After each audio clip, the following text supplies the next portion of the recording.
सम्राट अशोक मौर्य,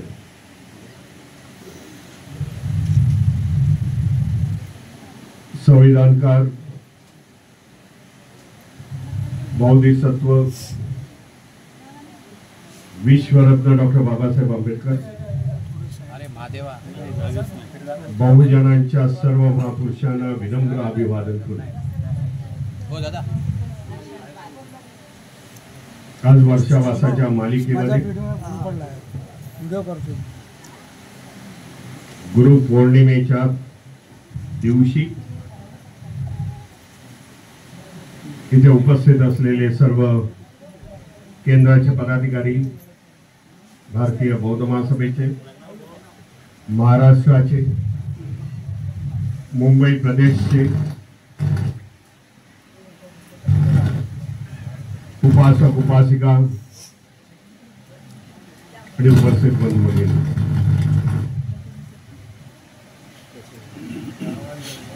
सर्वप्रथम आपल्याला गुरुपौर्णिमेच्या हार्दिक हार्दिक शुभेच्छा देतो।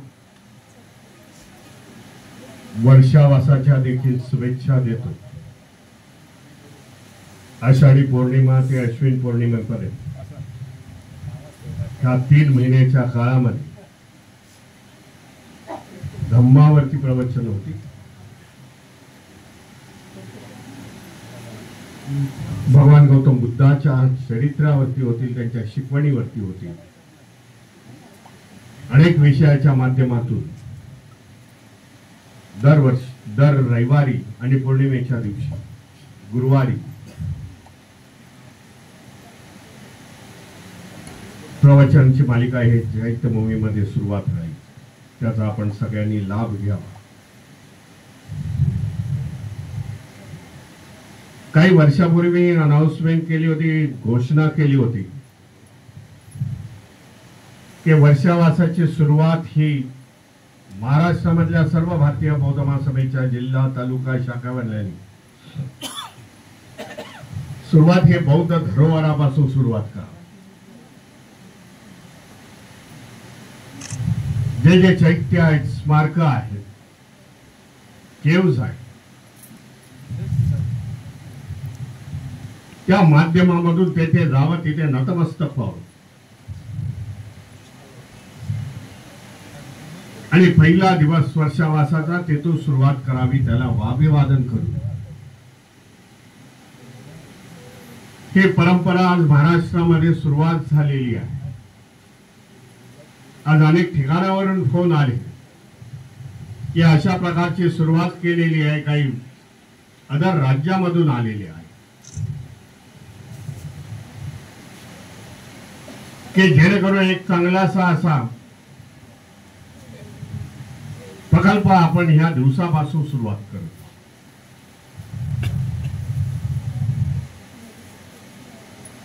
बौद्ध आहोत, बौद्ध धरोहर ही आपली आहे।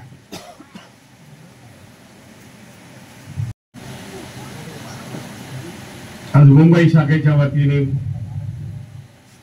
आणि 6 झोनच्या वतीने सकाळची सुरुवात ही मंडवेश्वर लेणीमधून सुरुवात केली,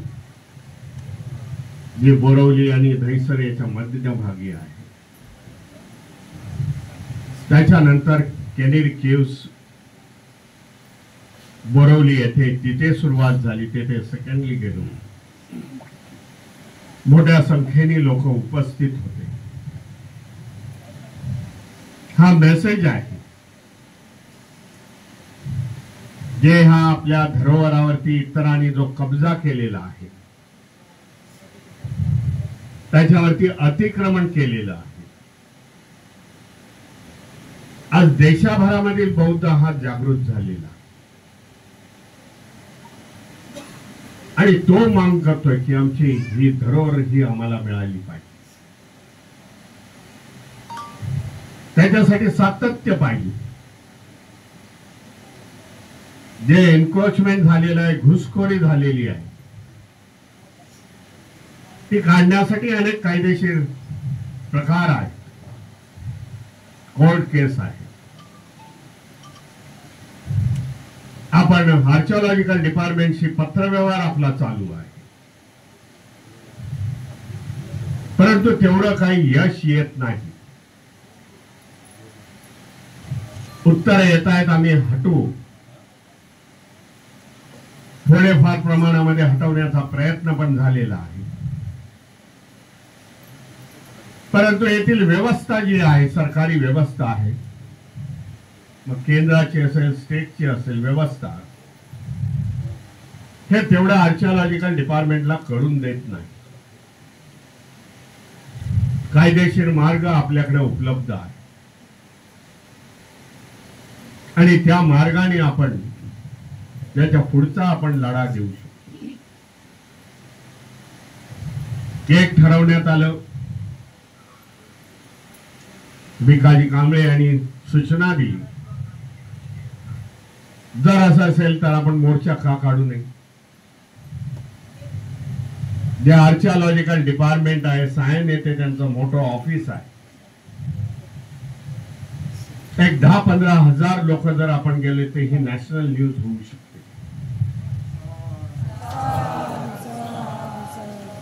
एकीचं बळ किती असतं आपण जाणतोय अलीकडच्या काळामध्ये. त्या एकीने जर आपण गेलो तर आर्किओलॉजिकल डिपार्टमेंटला काहीतरी प्रयत्न करावे लागतील, ते हटवावं लागेल. हे संपूर्ण धरोहर इंग्रजांनी आपल्याला शोधून दिलेली आहे. म्हणून कधी आपण इंग्रजांचा विरोध केलेला नाही. जो आंबेडकरवादी आहे, जो इतिहास जाणतोय, ब्रिटिशर्स या देशामध्ये आले आणि त्यांनी काय सुरुवात केली,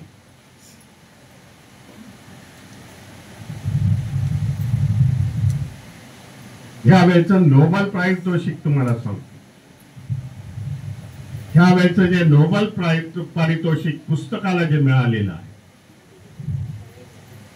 ते नोबेल पारितोषिक लेखकाचं नाव मी जरा कन्फ्युज आहे, कारण मी जवळजवळ महिना 1.5 महिन्यापूर्वी वाचलं होतं. ते नोबेल पारितोषिक त्या पुस्तकाच्या लेखकाला का देण्यात आलं, त्यांनी त्या पुस्तकाच्या माध्यमातून दाखवून दिलं, the contribution of the Britishers टू आउट द वर्ल्ड. जगासाठी ब्रिटिशांनी काय काय केलं आणि जिथे जिथे अर्थ आहे, म्हणजे त्याच्यासाठी त्यांना दोघे जण आहेत लेखक, त्या दोघांनाही नोबेल पारितोषिक देण्यात. आपला मुद्दा हा आहे की ब्रिटिशर्स ते आले, त्यांनी बौद्धांची ही धरोहर सगळी शोधून काढली. कनिंगहॅम त्याचं नाव घेता येईल आपल्याला. आले होते कनिंगहॅम मिलिटरीचे कमिशनर वगैरे, अशा प्रकारे सर्जंट वगैरे, परंतु त्यांचा ओढा ह्या सगळ्या गोष्टीमध्ये होता, म्हणून इंग्रजांनी त्यांना सूट दिली. त्यांनी काय केलं, कनिंगहॅमनी काय केलं, हिस्ट्री शोधत असताना जे 3 चीनी यात्रेकरू आले होते त्यांचा इतिहास घेतला. इतिहासामध्ये त्यांनी प्रवास वर्णन लिहिली होती आणि बुद्धाच्या कुठे कुठे अवशेष आहे ते त्यांनी मॅपच्या माध्यमातून दिलं होतं. ह्या चीनी यात्रेकरूंनी ही कनिंगहॅमनी शोधून काढली आणि जगाच्या समोर ठेवली, आणि त्याच्यामुळे आपल्याला बौद्ध धम्माची, भगवान बुद्धाच्या पवित्र स्थळांची ही आपल्याला आज माहिती मिळते. देशाचा इतिहास देखील चीनी यात्रेकरूंनी म्हणजे बौद्ध लोकांनी लिहिलेला आहे, हे देखील लक्षात 5व्या, 6व्या आणि 7व्या शतकातला आहे. आणि ही जी इंटरनॅशनल धरोहर आहे ती आपल्याला जतन करणं गरजेचं आहे. आपल्या सगळेजण जाणताय, येणाऱ्या 29 तारखेला सुप्रीम कोर्टामध्ये याची सुनावणी होणार आहे. महाबोधी बुद्ध विहाराची भारतीय बौद्ध महासभेने देखील त्याच्यामध्ये इंटरव्हेन्शन करून आपली बाजू, बौद्ध महासभेची बाजू, भारतीय बौद्ध महासभेची बाजू मांडण्याचा आम्ही लोक आज चांगल्या मोठ्यातल्या मोठा वकील देऊन आज आम्ही मांडणार. काही आमची टीम ह्याच्यावरती एव्हिडन्स जोडण्यामध्ये लागलेली आहे. भगवान गौतम बुद्धाला जिथे संबोधी प्राप्त झाली आणि नंतरच्या काळामध्ये अशोकाने तेथे महाबोधी बुद्ध विहाराची निर्मिती केली, हे पूर्णतः जग जाणतंय. परंतु कोर्टासमोर जात असताना आपल्याला एव्हिडन्स लागते, आपल्याला ती माहिती लागेल, दस्तऐवज लागतील की जे पुरातन काळामध्ये ज्याचे उल्लेख आहे त्याची देखील छानबीन चाललेली आहे आणि ते देखील आपण सुप्रीम कोर्टाच्या समोर आपण ठेवणार आहोत. आपला प्रश्न वेगळा आहे बौद्धांचा, म्हणून आपल्याला एवढी तयारी करून जावी लागते. राम जन्मभूमीचा प्रश्न वेगळा होता, हे पण जाणून घ्या. राम जन्मभूमीची जेव्हा केस हायकोर्ट सुप्रीम कोर्टामध्ये चालली त्यावेळेला कुठल्याही प्रकारचा एव्हिडन्स नव्हता. कुठल्याही उत्खननामध्ये अशा काही वास्तू मिळाल्या नाही की ते ते दाखवून देतील की राम जन्मभूमी आहे. 1000 पानाचं जजमेंट आहे आणि 1000 पानाच्या जजमेंट मध्ये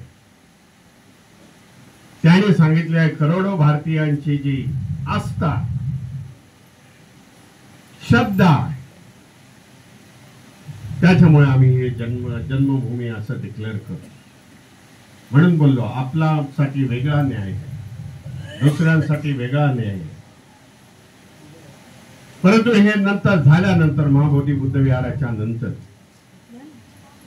हळूहळू सगळ्याच धरोहर आपण त्याच्यावरती या देशवासियांना सांगू ह्या देखील आमच्या आहेत, ह्या आमच्या आहेत. पंढरपूरची आषाढी एकादशी आत्ताच झाली. सोशल मीडियाच्या माध्यमातून बऱ्याच आपल्या लोकांनी पंढरपूरचा विठ्ठल हा भगवान गौतम बुद्धाची मूर्ती आहे, बाबासाहेबांचं ह्याच्याबद्दल पुण्यातल्या देहू रोड मध्ये भाषण केलेलं. पुण्यातल्या देहू रोड मध्ये बाबासाहेबांनी 1954 साली 54 साली म्हणजे धर्मांतराच्या पूर्वी जेव्हा रंगून मधून आणलेली बाबासाहेबांनी भगवान गौतम बुद्धाची मूर्ती लावली आणि त्याच्यानंतर जे संबोधन बाबासाहेब जनसमुदायाला संबोधन केलेला त्या संबोधनामध्ये बाबासाहेब म्हणतायत की मला जर वेळ मिळाला तर हा पांडुरंगाची म्हणजे विठ्ठलाची मूर्ती, हे भगवान बुद्धाची मूर्ती, तेथे असलेल्या ज्या चांदीच्या मखर आहेत त्या जरी बाजूला काढल्या तर पलीकडच्या बाजूला भगवान बुद्धाच्या बाबतीमध्ये संपूर्ण इतिहास दर्ज झालेला. ही आताच्या काळची गोष्ट आहे. पण 1800च्या शतकाच्या पूर्वी 1800च्या शतक जेव्हा पुन्हा ब्रिटिशरांनी एक व्हॉल्यूम असं पुस्तक आहे ब्रिटिश लायब्ररीमध्ये, त्या ब्रिटिश ऑथरनी लिहिलेलं आहे की हे जे वास्तू आहे पंढरपुराचं मंदिर जे आहे हे दुसरं तिसरं नसून हे बुद्धाचं मंदिर आहे. त्याचे आजही त्याचं पुस्तक इंग्लंडच्या म्युझियम मध्ये आपल्याला बघायला. बौद्ध धर्म इथून ह्या देशामधून लुप्त झाल्यानंतर हे सगळी धरोहर बौद्धांची धरोहर हे ह्या येथील लोकांनी, मनुवादी लोकांनी म्हणावे, येथील व्यवस्थेने म्हणा, येथील धर्मीयांनी हे काबीज केले आणि आपापले देवदेवता वगैरे तिथे बसवण्यात आले. आज हा भांडणाचा मुद्दा नाही आहे आपल्या समोर, परंतु या सगळ्याची जाच होणं गरजेचं आहे. म्हणून आपल्याला स्मरत असेल एक 6-7 महिन्याच्या पूर्वी किंवा त्याच्या आधी देखील एक देशामध्ये असं वातावरण निर्माण झालं मायनॉरिटीच्या बद्दल, मुस्लिम समाजाच्या बद्दल, मायनॉरिटीज बद्दल. कॅग एनआरसी ज्या इथे लागू करण्यात आलेले होते ते खरंच तुम्ही मूळचे आहात का ते आउटसाइडर आहात त्या काळाच्या नंतर जर काही काळ गेल्यानंतर इथे सातत्याने एक प्रचार या देशामध्ये सुरुवात झाली.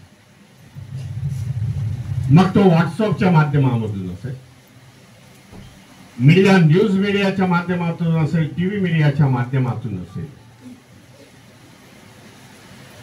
की ह्या मस्जिदच्या खाली मंदिर आहे अशा प्रकारचा त्या असेल. आपण जर स्मरणशक्तीला जर जोर दिला तर आपल्याला कळेल की अशा प्रकारचा बातम्या सातत्याने. त्या मी कुठेतरी एका मोठ्या सभेमध्ये, मला वाटतं उत्तर प्रदेशच्या सभेमध्ये बोललो होतो, जे बौद्ध महासभेचं अधिवेशन झाली, बनते सुमित रत्न वगैरे यांना घेऊन आम्ही, आणि त्यांच्यामध्ये मी बोललो, भाई होना जांच होना है तो सबकी हो जाओ. सगळ्यांचीच एकदा जांच करून टाका बाबा, कोण कोणामध्ये घुसले, कि जेणेकरून दूध और पानी सब अलग हो जाएगा और सबके सामने आ जाएगा. दूध का दूध, पानी का पानी.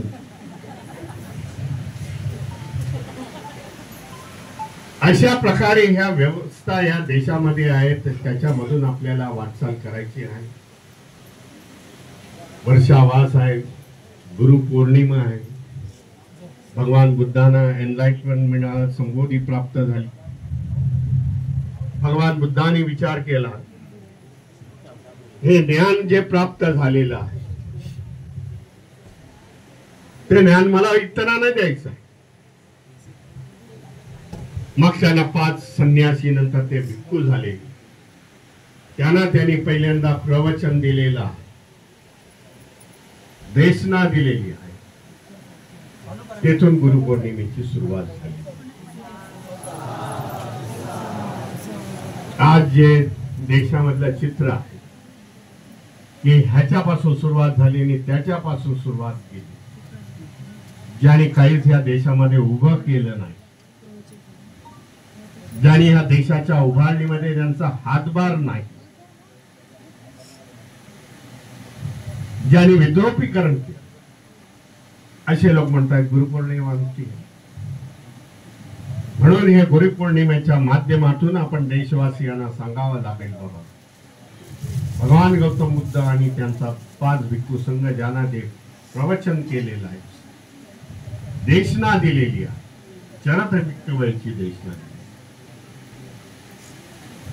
तिथून ही गुरु आणि शिष्याची परंपरा सुरू झाली. आज देखील गुरु शिष्याची परंपरा आपल्या देशामध्ये आहे. बाबासाहेबांनी 3 गुरु मानलेले आहेत. हे देखील परंपरा आहे गुरु पौर्णिमेच्या बद्दल, की बाबासाहेबांनी त्यांचे 3 गुरु, भगवान बुद्ध आहे, कबीर आहे, फुले आहे, हे बाबासाहेबांचे 3 गुरु आहेत. आणि ही परंपरा आणि हा संदेश देशवासियांना देणं, त्याच्यासाठी आजचा वर्षावासापासून सुरुवात होते. मला वाटतं आजचा विषय देखील तोच आहे जो गायकवाड गुरुजी मला वाटतं देणार आहे. तयारी करून आलेले आहे, शांतपणे आपण ऐका संदेश. आणि ह्या माध्यमामधून आज आनंद वाटला मला हे उद्घाटन करत असताना, की भारतीय बौद्ध महासभेने संपूर्ण कार्यकर्त्यांची यादी, देशामधल्या कार्यकर्त्यांची यादी प्रसिद्ध केली. उद्या कुठल्या प्रदेशामध्ये तुम्ही जाल, अजून त्याच्यामध्ये अपडेट व्हायचं आहे. थोड्या दिवसामध्ये ती अपडेट होईल आणि त्यांची नावं होती, त्यांची नावं आहेत, त्यांचा मुद्दा आहे आणि त्यांचे मोबाईल नंबर आहेत, त्यांचा मुद्दा आहे. अशा प्रकारे आहे, कुठे त्यांचा ऍड्रेस आहे. त्याचबरोबर शिबिर किती झाली महाराष्ट्रामध्ये, प्रत्येक जिल्ह्यामध्ये, तालुक्यामध्ये शिबिर किती झाली, ह्याच्या माध्यमामधून आपल्याला समजून येईल की कुठला जिल्हा किती काम करतोय. आपल्याला अधिक जोमानं काम करण्याची गरज आहे. बिहार जोडो अभियान आपण सुरू केलेलं आहे. उद्यापासून मध्ये देखील वर्षावासाचे कार्यक्रमाचं आयोजन करावं. प्रवचनाचं आयोजन करावं आणि भारतीय बौद्ध महासभेचे शिक्षक, केंद्रीय शिक्षक बौद्धाचार्य जे तेथे जातील आणि धम्मदेशना देतील वर्षावासाची. धम्म ह्या घरापर्यंत पोहोचवण्याचा हा प्रयत्न आहे. आपण एवढ्या मोठ्या संख्येने उपस्थित झालात, आपलं सगळ्यांचं अभिनंदन करतो, स्वागत करतो चैत्यभूमीमध्ये. बौद्धाचार्य शिबिराचं देखील उद्घाटन झालं. या बुद्धिस्ट सोसायटी ऑफ इंडियाच्या कार्यकर्त्यांची डायरी याचं उद्घाटन झालं. त्याचबरोबर संपूर्ण वार्षिक बजेटचं उद्घाटन झालं. कार्यक्रमाचं मी असं जाहीर करतो, आपल्या पुन्हा एकदा वर्षावासाच्या गुरुपौर्णिमेच्या हार्दिक हार्दिक शुभेच्छा देतो. इथेच थांबतो. नमो बुद्धाय. जय भीम, जय संविधान.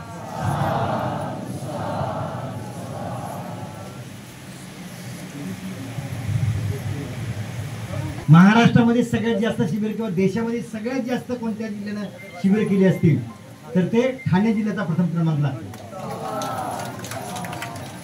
नंतर याची जाहीर प्रमाणपत्र, सन्मानपत्र राज्याला, जिल्ह्याला दिली जातील संस्थेच्या वतीनं भीमराव आंबेडकर साहेबांच्या उपस्थितीमध्ये. दुसरी महत्त्वाची गोष्ट की जो आपला एकत्रित रिपोर्ट आहे 31/5/2025 पर्यंतचा, तो जस्ट सगळ्यांना आजच्या वर्षावासाच्या निमित्तानं 31/3/2025 पर्यंतचा अहवाल आहे. तो मी टॅब्लेट फॉर्ममध्ये एकाच पानाचा आहे. 5 मिनिटाचा वेळ घेतो आपला. पुऱ्या भारतीय बौद्ध महासभेच्या पुऱ्या देशामध्ये आपल्या ज्या राज्य शाखा आहेत आणि प्रदेश शाखा आहेत त्या 33 राज्य शाखा झालेल्या आहेत. जिल्हा आणि झोन शाखा ज्या आपल्या अस्तित्वात आहेत त्या भारतामध्ये 269 जिल्हा शाखा कार्य करण्यात झालेल्या आहेत, त्या झोन शाखा झालेल्या आहेत. तालुका शाखा ज्या आहेत त्या 744 तालुका शाखा निर्माण करण्यात आलेल्या आहेत. शहर शाखा ह्या 682 शहर शाखा निर्माण झालेल्या आहेत. गाव शाखा म्हणजे प्रत्येक गावापर्यंत भारतीय बौद्ध कुठल्या गावात पोहोचलेली आहे तर ती 13,376 गावामध्ये आपल्या ग्राम शाखा आहेत. वार्ड म्हणजे ज्या ठिकाणी शहर शाखा त्याच्या अंतर्गत जे वार्ड शाखा आहेत त्या वार्ड शाखा ह्या 936 वार्ड शाखा आहेत. आणि नगर शाखा म्हणजे कॉलनी, जसं आंबेडकर नगर, रमाबाई कॉलनी अशा ज्या कॉलनी आहेत त्या शहर वार्ड शाखाच्या अंतर्गत त्या 532 वार्ड नगर शाखा म्हणजे कॉलनीच्या शाखा आहेत. कार्य अहवाल हा झाला आपला शाखाचा अहवाल. कार्य अहवाल केंद्रीय शिक्षक या जे पुरुष आहेत, पुरुष केंद्रीय शिक्षक आहेत ते 1036 कार्य पुरुष शिक्षक आहेत केंद्रीय शिक्षक. आता साधू जास्त म्हणावं लागेल तुम्हाला. केंद्रीय शिक्षिका ज्या आहेत त्या केंद्रीय शिक्षका 1308 केंद्रीय शिक्षिका म्हणजे प्रथमच असा आकडा आलेला आहे की महिला जास्त. कारण मीराताई आंबेडकर यांनी संकल्प केला होता की महिला जिच्या हातात दम्माची शिदोरी ही कुटुंबाचा उद्धार करी असा जो आहे. त्यामुळे आपला भारतीय बौद्ध टार्गेट ग्रुप आहे तो महिला शाखा, तर पुरुषांनी सावध व्हायला पाहिजे. बौद्धाचार्य किंवा बौद्धाचार्या आपण एकत्र केलं फेर निवेल ते करू शकत नाही, पण तरी सुद्धा आहेत आपल्याकडे. महिला ज्या आहेत त्या महिला बौद्धाचार्य 46 बौद्धाचार्य महिला आहेत आणि बौद्धाचार्य जे आहेत ते 6265 बौद्धाचार्य आहेत देशामध्ये. समता सैनिक दलाचे जे सैनिक आहेत त्याचे पुरुष सैनिक आहेत ते 25,987 पुरुष सैनिक आहेत पुऱ्या देशभर. समता सैनिक दलाच्या महिला सैनिक जे आहेत ते म्हणजे सैनिक म्हणजे अधिकारी सगळ्या त्या 15,231 महिला सैनिक आहेत. सैनिक म्हणजे सैनिक आणि अधिकारी याच्यामध्ये इन्क्लूड आहे. दुसरं धम्मदीक्षा या वर्षभरात आपल्या जे धम्मदीक्षा झालेल्या आहेत, जाणीवपूर्वक आम्ही आकडा घेतला आहे की तो नोंदणीकृत जे बौद्ध धम्मदीक्षा झालेल्या आहेत त्या 5,700 धम्मदीक्षा झालेल्या आहेत. हे जाणीवपूर्वक का कारण लिहिलंय की भारतातल्या 9 राज्यामध्ये धम्मदीक्षेला पाबंदी घातली होती, बंदी घातली होती वेगवेगळ्या जिहादच्या नावानं कायदे करून. आणि डॉक्टर भीमराव आंबेडकर साहेबांच्या नेतृत्वाखाली भारतीय बौद्ध संकल्प केला असे ते 9 राज्य तसं म्हणतायत. पण आपण त्याच्या विरोधात भारतीय संविधानाच्या कलम 25च्या अनुषंगाने आपल्याला करायला पाहिजे आणि म्हणून ते दीक्षाचे कार्यक्रम आपण सुरू केले. ते 5700 अधिकृत धम्मदीक्षेचे प्रमाणपत्र आपण निर्मित केलेले आहे. नोंदणीकृत बुद्धविहार आदरणीय भीमराव आंबेडकर यांनी असं सांगितलं की बुद्ध विहार नोंदणी आपल्याला सुरू करायला पाहिजे. त्यांना जोडो अभियान करायचं आहे. पण भारतीय बौद्ध महासभेचे बुद्ध विहार जे आहेत ते बुद्ध विहार आपल्याकडे नोंदणीकृत म्हणजे यांनी नोंदणी केलेली आहे, आपली नाही पण नोंदणी केली. असे जे बुद्ध विहार आहेत ते देशामध्ये 986 बुद्ध विहार आपल्याकडे भारतीय बौद्ध महासभेकडे नोंदणी केलेली आहे. आणि महाविहाराचे संपूर्ण जे शिबिरं झालेत महाराष्ट्राच्या आणि महाराष्ट्राच्या बाहेर देशभर जेवढी काही शिबिर झालेत ती सगळी शिबिरं या वर्षात 3897 शिबिरं झालेली आहेत. धम्म संमेलन डॉक्टर भीमराव आंबेडकर साहेब, वेगवेगळे पदाधिकारी, कार्यकर्ते, तालुका, जिल्हा सगळ्या लेवलवर जे काय शिबिर धम्म संमेलन झालेले आहेत ते 350 धम्म संमेलन या वर्षामध्ये झालेली आहेत. आंतरराष्ट्रीय आणि राष्ट्रीय जे काही पर्यटन आपण काढली गेलेली आहेत या देशामध्ये काढले गेलेत ते 49 आंतरराष्ट्रीय पर्यटन आपण काढलेले आहेत संस्थेच्या वतीने.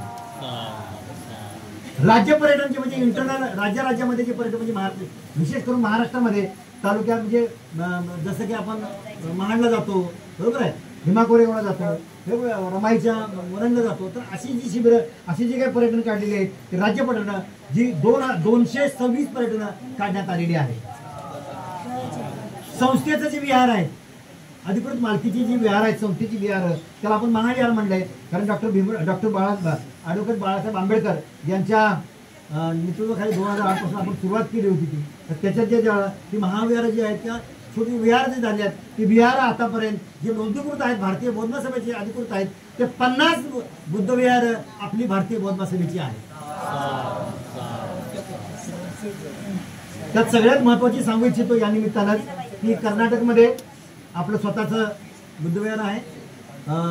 परांडा उस्मानाबादमध्ये आहे आणि वर्ध्यामध्ये हे पूर्ण विहार तिथं बांधून पूर्ण काम सुरू आहे. तिथं छान पद्धतीने महाविहार बांधून काम झालेलं आहे या ठिकाणी झालेलं आहे. भारतीय बौद्ध महासभेचे पहिल्यांदाच ही माहिती आलेली आहे बाहेर आपल्याकडे की सगळ्यांच्याकडे नोंदणी झालेली आहे. बऱ्याच लोकांना माहीत नाही पण कार्यालय सुद्धा भारतीय बौद्ध महासभेची आहेत.